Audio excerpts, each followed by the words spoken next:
কিংবদন্তি তুল্য দুই ক্রিকেটার মুশফিকুর রহিম ও মাহমুদুল্লাহকে মিস করবে বাংলাদেশ, এমনই মন্তব্য করেছেন বিসিবি সভাপতি ফারুক আহমেদ। তবে দুজনকে যে কোনো ফরম্যাটের ক্রিকেটে বিদায়ী সংবর্ধনা দিতে চায় বোর্ড। শনিবার ইফতার শেষে সাংবাদিকদের সঙ্গে আলাপচারিতায় এ কথা বলেন বিসিবি সভাপতি। বাংলাদেশের ক্রিকেটের উত্থানে পঞ্চপাণ্ডব শব্দটার গভীর যোগ। মাশরাফি, মুশফিক, সাকিব, তামিম, মাহমুদুল্লাহ এই পাঁচ তারকার ঘাড়ে চেপে দেশের ক্রিকেট দীর্ঘ পথ অতিক্রম করেছে। বিশ্বের ক্রিকেট মানচিত্রে একটা নতুন পরিচিতিও পেয়েছে বাংলাদেশ। তবে একটা বিন্দুতে সব থেমে যায়। সময় গড়ায়, ক্রিকেটারদের বয়স বাড়ে।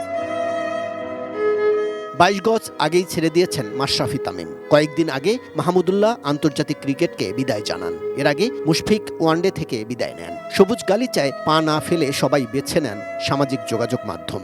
সাকিবকেও অলিখিতভাবে ঠেলে দেওয়া হয়েছে বিদায়ের পথে। আমার সাথে ওদের মেন্টাল অ্যাটাচমেন্ট মাহমুদুল্লাহ, মুশফিক দুজনের সাথে একদম ডিফারেন্ট। বাংলাদেশে তাদের অনেক মিস করবে এবং অত্যন্ত গর্ব করে বাংলাদেশ ক্রিকেট তাদের স্মরণ রাখবে। আমাদের আসলে চেষ্টা করব যাতে তাদের একটা প্রপার সম্মান জানাতে পারি আমরা যে কোনো ফর্মেই।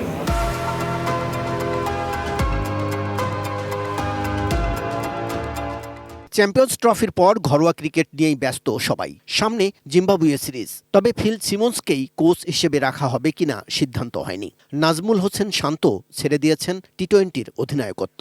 বিসিবিকে নিতে হবে অনেকগুলো গুরুত্বপূর্ণ সিদ্ধান্ত। ক্যাপ্টেনের ব্যাপারে আমি আগেও বলেছি, এটা বোর্ডের ডিসিশন, আমাদের সম্মিলিত ব্যাপার। এটা আমাদের বোর্ড মিটিং আমরা ডিসিশন নিতে পারি। প্লেয়ারদের সুযোগও দিতে চাই রাইট কন্ডিশনে এবং অ্যাট দ্য সেম টাইম আমরা জিততেও চাই ম্যাচ। তো এটা একটা কম্বিনেশন করতে হয়। সো আমরা শুধুমাত্র নতুনদের চান্স দিব কোনো আমরা চাই তো ম্যাচটা কম্পিটিটিভ জিততে চাই। সো ধীরে মিলে আমরা চেষ্টা করব একটা কম্বিনেশন করে একটা টিম নামার। আমাদের হেড কোচের ব্যাপারে কথা অনেক দূরে এগিয়ে গেছে, আমার মনে অলরেডি বলেছে ক্রিকেট অপারেশনস থেকে।